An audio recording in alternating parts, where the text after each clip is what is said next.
یا بنی آدم خذوا زینتکم عند کل مسجد، دوبارہ پھر اے آدم کی اولاد اپنی زینت لے لیا کرو.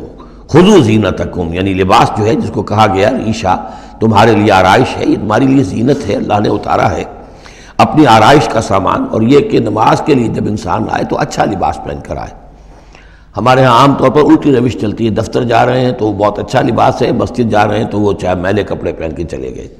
لیکن یہاں اللہ تعالیٰ فرما رہا ہے یہ نہیں، میرے پاس آتے ہو، میرے دربار میں آتے ہو تو اچھا لباس پہن کر آؤ.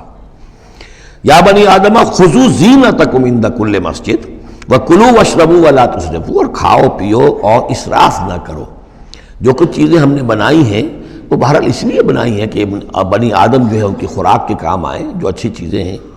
انہ لا یحب المسرفین، ہاں وہ اسراف کرنے والوں کو پسند نہیں کرتا. ضائع کرنا، ضرورت سے زیادہ خرچ کرنا، یہ چیزیں جو ہیں یہ اللہ تعالیٰ کو پسند نہیں ہیں.